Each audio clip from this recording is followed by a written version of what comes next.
ভগবান শ্রী রামচন্দ্র যখন বনবাস থেকে অযোধ্যায় ফিরে এলেন, একদিন রাজসভায় সবাই বলা বলি করছিলেন, লক্ষণ, তোমার মতন ভাই যেন জগতে সবাই লাভ করতে পারে, ধন্য তুমি। বাহবা দিতে লাগলেন বশিষ্ঠ মুনি, ধন্য তুমি, তুমি 14 বৎসর ধরে নিদ্রাকে জয় করেছ। লক্ষণ ঘুমায় না, লক্ষণের হয়ে তার স্ত্রী উর্মিলা, তিনি 14 বৎসর ঘুমিয়েছেন, নিদ্রাকে জয় করেছেন লক্ষণ। আর কি করেছেন না, 14 বৎসর ধরে তুমি আহার পর্যন্ত করো নাই। এই কথা যেই না বললেন, শ্রীরামচন্দ্র বলে উঠলেন, মুনিবর, আপনার কোথাও ভুল হচ্ছে।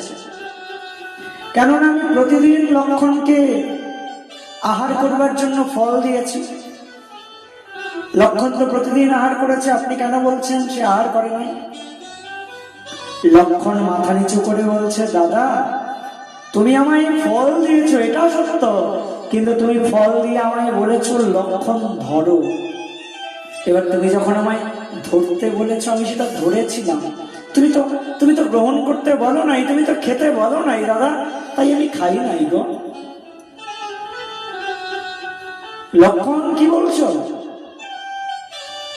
আচ্ছা, তুমি যে কথা বলছো এটা বিশ্বাস করবো কি করে? চলো আমি তোমায় দেখাচ্ছি।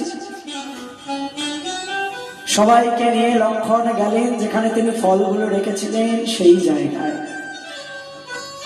রামচন্দ্রের প্রসাদ তো সেগুলো, তাই রামচন্দ্রের প্রসাদ অক্ষয় সম্পদ, তাই সেই ফলগুলো না যেমন ছিল তেমনই আছে, নষ্ট হয় নাই। প্রসাদ তো নিত্য বস্তু, নষ্ট হয় নাই। এবার সেই ফলগুলোকে যখন সবাই মিলে গুনলো, আর গুনে দেখলো, হ্যাঁ ঠিকই লক্ষণ 14 বৎসর খায় নাই, তবে 4 দিনের ফল সেখানে কম আছে। লক্ষণ, তার মানে 4 দিন তুমি ফল গ্রহণ করেছো? লক্ষণ বলছে, না দাদা, 4 দিনও ফল গ্রহণ করি নাই। ওই 4 দিন তুমি আমায় ফল দেওয়াই নাই। কেন জানো? ফল তুমি দাও নাই আমায় সেই 4 দিন। কেন জানো? কারণ যেদিন আমরা সকাল সকাল এই অযোধ্যা থেকে বনবাসের উদ্দেশ্যে রওনা হলাম, সেদিন আমাদের ভোজন করা হয় নাই। যেদিন পিতা মৃত্যু সংবাদ আমাদের কাছে পৌঁছলো, সেদিন আমাদের ভোজন করা হয় নাই।